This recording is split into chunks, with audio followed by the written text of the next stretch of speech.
In this video, I'm going to tell you about C3i magazine issue 35, but it's going to be a little bit different from when I review Wargame magazines that come with Wargames, and this one does.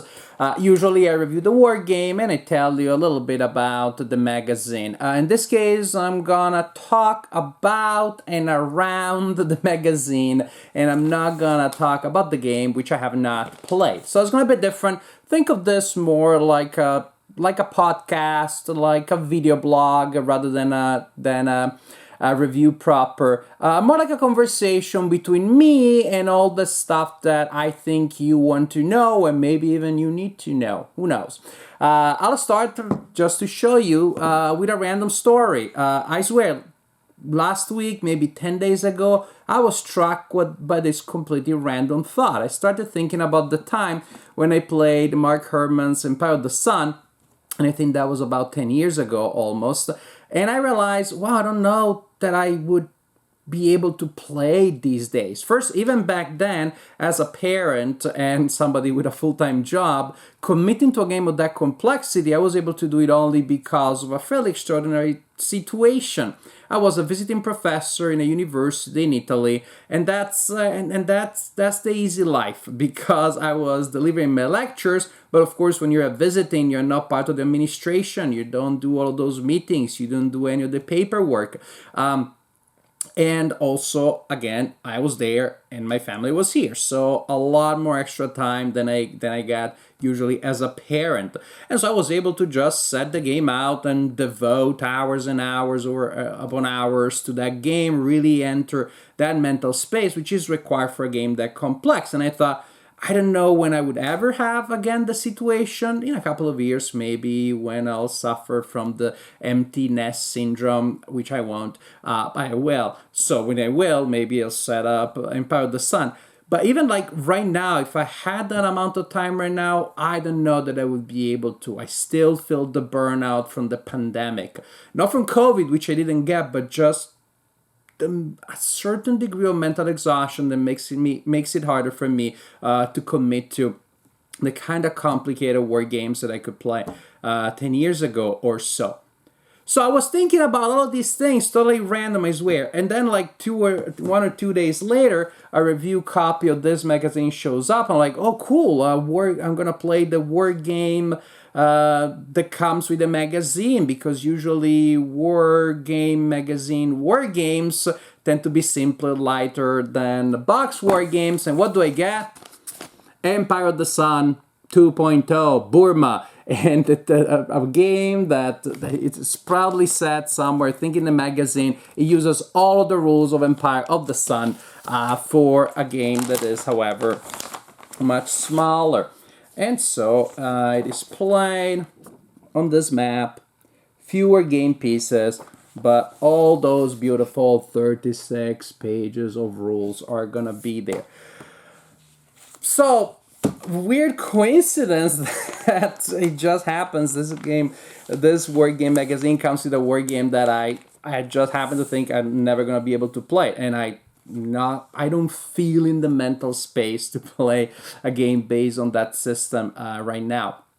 So I contacted Roger, the Roger McGowan, the heart and soul behind C3i, and I told him, look, I cannot play the game. I just not in the right place right now. And he said, "But can you review the magazine?" I was like, "Well, I'm gonna read it anyway." So that's the story. That's why I'm exceptionally reviewing a word game magazine without the word game. So we'll start with really with my favorite article. So I think the issue starts strong by an article by Volker Runkes about the different levels of warfare and how different war games simulate the three levels that we used to think about when we think about these things: strategic, operational, and tactical. And of course, every time that you look at something specifically, a little bit academically, with the evidence, you realize how terms overlap, they're not as clear.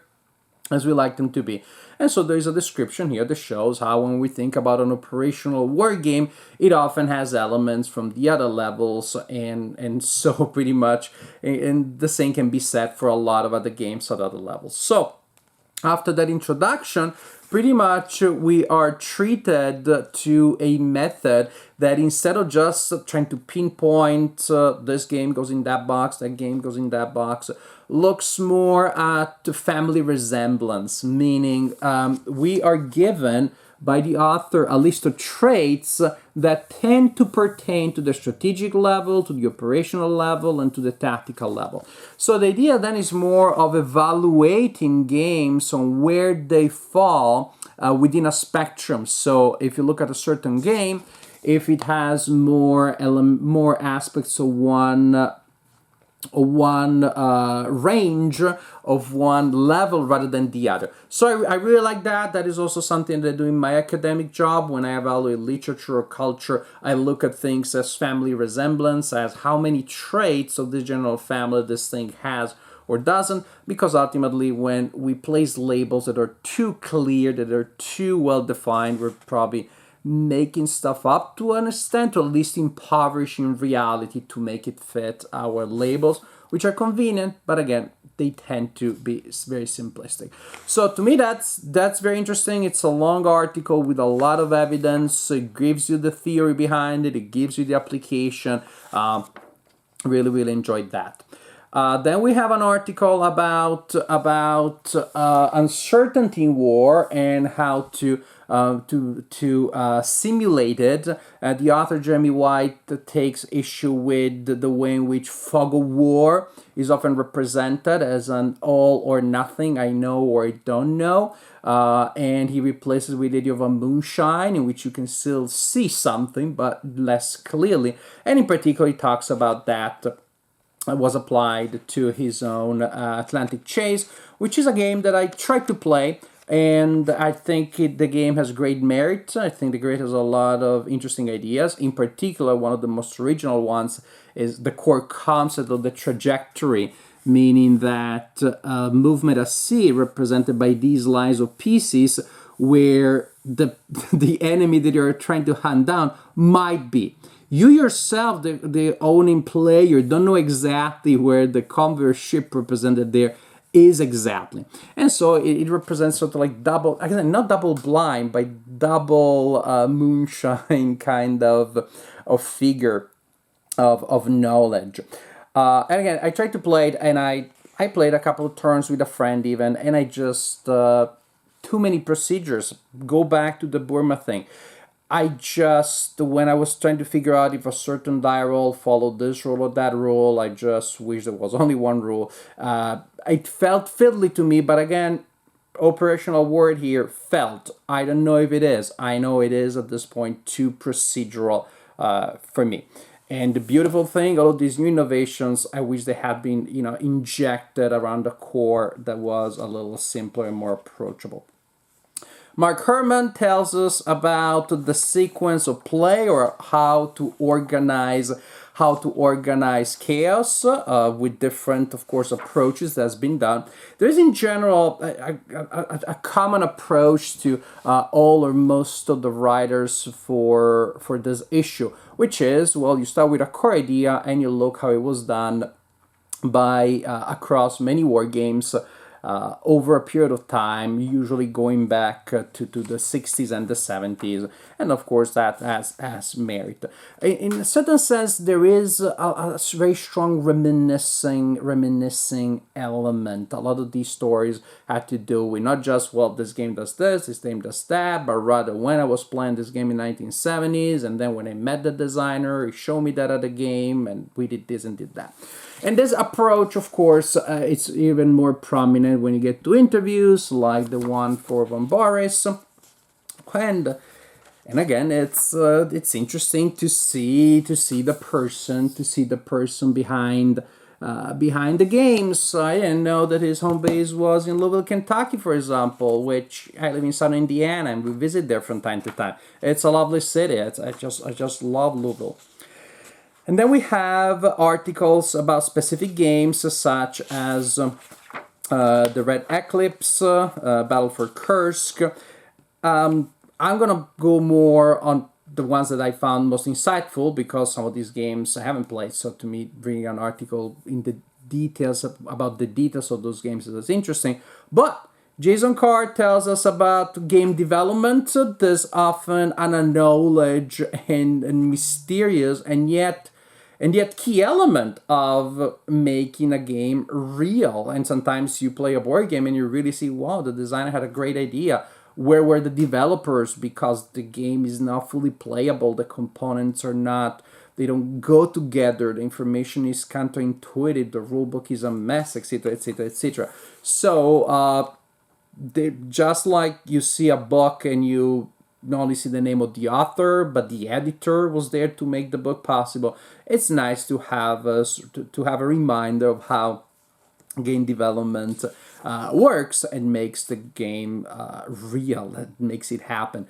We have an article by Trevor Bender about the rules of order, ethics in gaming, sort of like the kind of article that I wish there was no need for it. Basically, the etiquette. What is the kind of etiquette that is usually considered acceptable or not acceptable in certain circles? I wish everybody knew about these things. But if nothing else, now, if your friend is annoying about certain things, you just put, hey, I got some bibliography for you.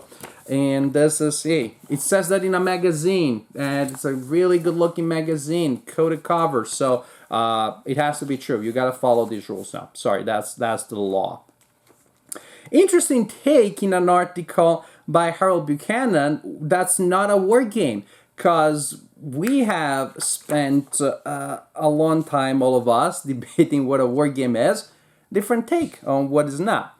And then we got an article by an Italian wargame expert, Riccardo Mazzini. That's new. This is different in here because almost everybody else seems to be from English-speaking countries. And so Riccardo is telling us about non-linear games for non-linear worlds.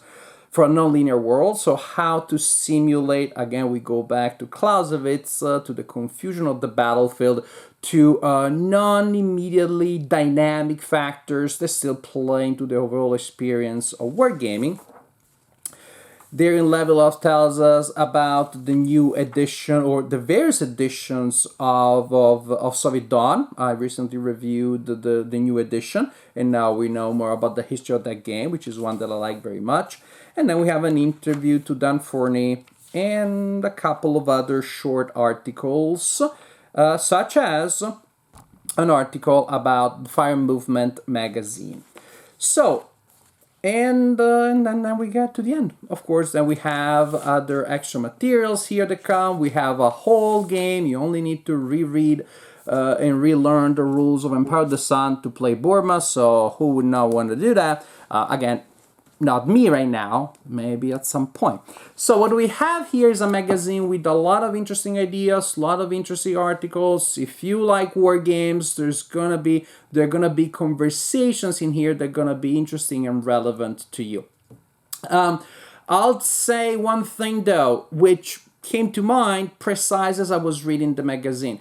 Precisely, especially when it came to the articles about Fire Movement magazine, but also the other people reminiscing the good old days, in which they're telling you how these designers they started writing for wargame magazines in the 1960s and 1980s. And yeah, I remember I was too young at the time, but I remember when I picked up some of those old magazines, because I'm interested in the history of the medium. So I go back and read wargame magazines from back then. And yeah, there seems to be a mix between the great eminences, a cooperation between the veterans and younger people in their 20s, early 30s, that are passionate about wargaming, that are writing about wargaming, and so on and so forth. And of course, that does raises the question of what's happening now. Where are those now? Almost everybody who is writing in this magazine is reminiscing about the 60s or the 70s or the 80s, or they could. I think Ricardo is probably the youngest contributor to this magazine. Again, he remembers the 1980s and remembers playing war games, and nothing wrong with that. But it's a new thing in a sense because again the earlier generations of Wargame magazines were intergenerational effort, and I don't think that this is here quite anymore. So I like to see younger voices. I don't know exactly how that may work. I pick up the magazine and I read it and I'm like, I'd like to see what are new writers about war games bringing to the table. What are they thinking? What is a new perspective? I like to see more about the future than about the golden age, because the golden age is great, but every age is a golden age if you make it so. So there is that element. There are clear patterns here. Of course, also the pattern is like everybody's a man who is writing here, and those are known patterns within the hobby. But again, is there a way for the hobby to become more diverse, to become more inclusive, to become more welcoming? Everybody's a white man. People are gonna get crazy and annoyed that they said that, but I'm not making it up. Read the magazine, look at the pictures. Is there a way for Wargame magazines to become a place where there's going to be a diversity of voices that then really becomes a driving force to keep the hobby alive? And I think that's the first emergency, and also better by becoming, again, more welcoming, more inclusive, appealing to more people, and bringing the joy of history, the joy of an interesting mental challenge, the joy of this kind of interaction, bringing it to more people. So C3i magazine, issue 35, is definitely an excellent Wargame magazine. Also gives us an excellent picture where the hobby is at. And just in the back of my mind, I'm thinking it's also telling me where I wish the hobby was going, and I think is not quite there. We're not moving in that direction quite yet.